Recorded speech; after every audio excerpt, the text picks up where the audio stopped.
छात्रों, आज हम देखेंगे कक्षा 11वीं का समाजशास्त्र का पेपर। इसमें सबसे पहले देखते हैं वस्तुनिष्ठ प्रश्न। तो पहले देखते हैं, सही विकल्प चुनकर लिखिए। पहला है, समाज संघर्ष मिश्रित सहयोग है, यह किसका विचार था? तो इसका सही ऑप्शन आ जाएगा आ वाला, मैकाई वर्ग। अगला है, human nature and social order पुस्तक के लेखक का नाम क्या है? तो ये आएगा द चार्ल्स कूले। अगला है, निम्नलिखित में से कौन एक सामाजिक समूह की विशेषता है? तो इसका स वाला आएगा हितों की समानता। अगला है, निम्नलिखित में से कौन एक साक्षात्कार अनुसूची का प्रकार है? तो इसका द वाला आएगा संपर्क अनुसूची। अगला है, पांचवा, सांस्कृतिक पर्यावरण होता है। तो इसका सही ऑप्शन आएगा ब वाला, मानव निर्मित या मानव द्वारा निर्मित।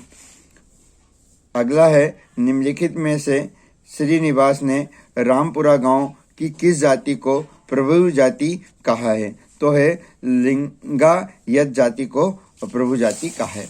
अगला जो क्वेश्चन है वो है, रिक्त स्थानों में सही विकल्प चुनकर लिखिए। तो पहला था, फ्रांस की क्रांति खालिस्तान में हुई थी, यानी फ्रांस की जो क्रांति हुई थी वो किस सन में हुई थी? तो वो हुई थी 1789 में। अगला है, औपचारिक नियंत्रण का प्रमुख साधन क्या है? खालिस्तान है, तो वो आएगा राज व कानून। संदर्भ समूह की अवधारणा खालिस्तान ने प्रस्तुत की थी, वो की थी मार्टन ने। अगला है, सामाजिकरण सामाजिक खालिस्तान की एक प्रक्रिया है, वो सीख की प्रक्रिया है। मैक्स वेबर का जन्म किस देश में हुआ? उसका नाम लिखिए। तो वो आ जाएगा इसमें जर्मनी। अगला है, social change in modern India पुस्तक के लेखक का नाम? तो यह है M.N. श्रीनिवास। अगला है, खालिस्तान को भारतीय समाजशास्त्र का जनक कहा जाता है। तो G.S. गुरिया को भारतीय समाजशास्त्र का जनक कहा जाता है। अगला है, स्वरूपात्मक सांप्रदायिक, तो इसका आएगा सिमेल। अगला है, अंतर समूह बाह्य समूह, तो इसका आएगा समनर। अगला है, भूमिका संघर्ष, तो इसका सही आएगा कामकाजी पत्नी की अनेक भूमिका। चौथा यह है, डाक द्वारा भेजी गई प्रश्नों की सूची को हम प्रश्नावली कहते हैं। अप्रत्यक्ष सहयोग को श्रम विभाजन कहते हैं। दुर्खिम में आएगा ये फ्रांस। अब है हमारे पास सत्य असत्य। तो परिस्थिति व्यक्तियों को प्राप्त होने वाला संस्थागत पद है, तो ये सत्य है। सामाजिकरण व्यक्ति के नैतिक विकास की प्रक्रिया है, ये भी सत्य है ना। अगला है, प्रश्नावली निरक्षर व कम शिक्षित लोगों से सूचना प्राप्त करने की एक उपयोगी प्रविधि है, तो यह असत्य आ जाएगा, गलत है, यानी कि असत्य है। अंतर्विवाह जाति व्यवस्था का सार तत्व है, तो ये भी सत्य है। अगला है, मनुष्य अपने पर्यावरण की उपज है, ये भी सत्य है।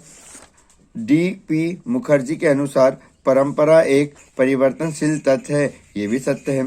अब है, सर्वप्रथम औद्योगिक क्रांति किस देश में हुई थी? तो यह है इंग्लैंड में हुई थी। सामाजिक नियंत्रण को किसने प्रत्यक्ष एवं अप्रत्यक्ष नियंत्रण में विभाजित किया था? तो यह है कार्ल मैनहाइम, माइंड एंड सोसाइटी।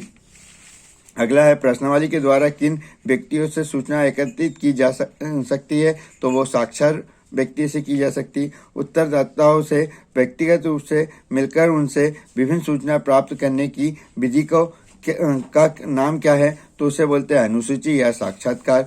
जब एक वर्ग पूरी तरह आनुवांशिकता पर आधारित होता है तब हम उसे क्या कहते हैं? तो वंशानुक्रम कहते हैं उसे। पर्यावरण दो शब्द से मिलकर बना है, तो पर्यावरण परिधन आवरण दोनों शब्दों से मिलकर बना है। नौकरशाही का सिद्धांत प्रस्तुत करने वाला विचारक का क्या नाम था? तो उसका नाम था मैक्स वेबर।